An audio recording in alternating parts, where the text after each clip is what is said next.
Good morning, aspirant. Hope you all are doing well, your days are going productive, and you are doing excellent in your studies. कभी कभी exam में free expansion को लेकर question आता है या interviews में भी पूछा जाता है कि फ्री एक्सपेंशन तो पहले होता क्या है एंड फ्री एक्सपेंशन में कौन कौन सा, अगर एक आइडियल गैस को हम फ्री एक्सपैंड कराए तो कौन कौन सा थर्मोडायनेमिक पैरामीटर है जो चेंज होगा और कौन कौन सा थर्मोडायनेमिक पैरामीटर है जो जिसका चेंज नहीं होगा, कांस्टेंट रहेगा. That means delta of which thermodynamic parameter, delta U, delta H, delta A, delta G, delta T, delta V, delta P, हाँ, कौन कौन सा ऐसा पैरामीटर है जो ज़ीरो होगा या चेंज ज़ीरो होगा, मतलब चेंज नहीं होगा, और कौन कौन सा पैरामीटर है जो चेंज होगा. That means change delta not equal to. तो चलो डिस्कस करते हैं. पहले फ्री एक्सपेंशन होता क्या है.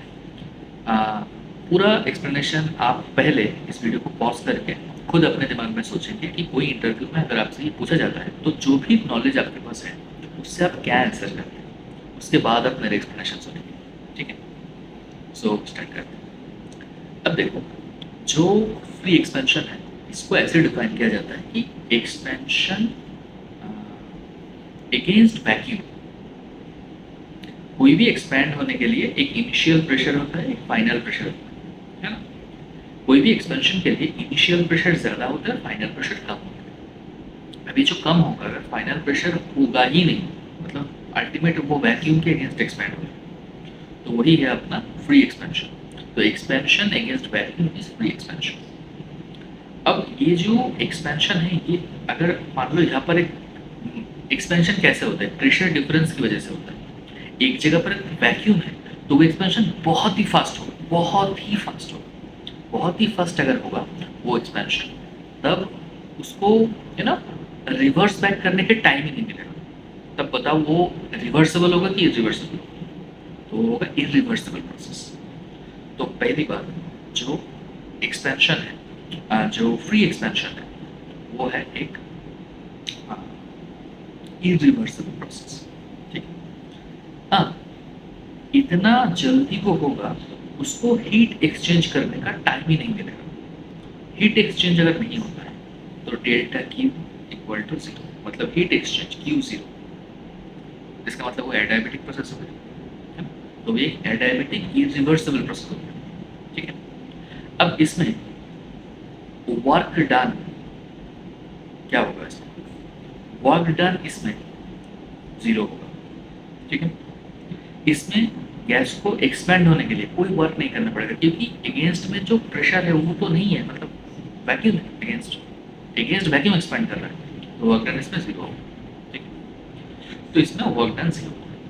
तो अगर Q जीरो हो गया, वर्क डन जीरो हो गया, तो according to first law of thermodynamics, delta equal to Q plus W, अपना डेल्टा U ये भी जीरो हो जाएगा. ठीक है. डेल्टा U जीरो हो जाएगा. डेल्टा U अगर जीरो हो जाता है तो एंड ये जो पूरा प्रोसेस में यहाँ पर टेम्परेचर का भी एक्सचेंज नहीं होगा. आइडियल गैस के एक्सपेंशन के लिए यहाँ पर टेम्परेचर भी कांस्टेंट रहेगा, तो डेल्टा टी भी जीरो हो जाएगा. जो मैं बोल रहा हूँ ये आप अपने साथ लिखो अपने नोटबुक में. ठीक है. कौन कौन से पैरामीटर हो गया, एक तो क्यू जीरो हो गया, डब्ल्यू जीरो हो गया, इसकी वजह से डेल्टा एफ जीरो हो गया, डेल्टा टी जीरो हो गया, मतलब टेम्परेचर भी चेंज नहीं होगा, ये एक आइसोथर्मल प्रोसेस होगा. ठीक है. अब डेल्टा एच, अब ये जो आइडियल गैस के लिए जो डेल्टा एच है, it is a function of temperature only. That's why temperature अगर चेंज नहीं हो रहा है तो ये भी जीरो ही होगा. कौन कौन सी चीज़ जीरो नहीं होगा, मान लो एक्सपेंशन हो रहा है, वॉल्यूम तो बढ़ रहा है भाई, वॉल्यूम बढ़ रहा है तो डेल्टा वी पॉजिटिव होगा, delta we. So it is not an isochoric process. It is not an isochoric process. Delta S, अगर एक्सपेंशन और फ्री एक्सपेंशन तो रैंडमनेस बहुत बढ़ रहा है, तो डेल्टा एस होगा यहाँ पे पॉजिटिव, है ना. रैंडमनेस बहुत जल्दी बढ़ रहा है तो delta S that will be positive. अब दो पैरामीटर बचा हमारा, डेल्टा जी और delta A. Gibbs free energy और Helmholtz free energy. Delta G का फॉर्मूला क्या होता है, delta H minus T delta S. Delta H तो जीरो हो गया और डेल्टा एस पॉजिटिव हो गया, तो ओवरऑल नेगेटिव आ रहा है ना. तो delta is equal to negative आ रहा है, तो नेगेटिव अगर आ रहा है तो एक स्पॉन्टेनियस प्रोसेस है, तो डेल्टा जी हो गया अपना नेगेटिव।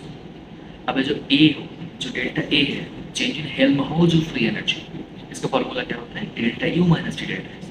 अब डेल्टा यू भी जीरो है एंड टी डेल्टा एस में माइनस टी डेल्टा एस में डेल्टा एस जो है वो पॉजिटिव है, तो हेल्महोल्ट्ज़ फ्री एनर्जी हो गया अपना नेगेटिव। तो अल्टीमेटली फ्री एक्सपेंशन एक स्पॉन्टेनियस प्रोसेस है, ये रिवर्सिबल नहीं है, ये इरिवर्सिबल है एंड ये बहुत फास्ट होता है। तो क्यों यहाँ पर ज़ीरो होता है, तो मीन्स ये एडामेटिक प्रोसेस भी है, बट ये आइसोकोरिक प्रोसेस नहीं है, ठीक है। तो ये जो पैरामीटर्स मैंने बताया, this is applicable for ideal gas का फ्री एक्सपेंशन। आपको समझ में आया होगा और आप इसको और भी अच्छे से रिफाइंड वे से आप अगर इंटरव्यू में आपसे पूछा जाता है तो एक्सप्लेन कर पाओगे। Till then have a nice day, Jay Shri Krishna, Radhe Radhe. बाकी जो दो वीडियो इंटरव्यू का मैंने डाला है IQ सीरीज़ में, इंटरव्यू क्वेश्चन आंसर सीरीज़ में, वो भी आप देख लेना अगर आप नहीं देखे, आपको सीखने को मिलेगा। Bye bye.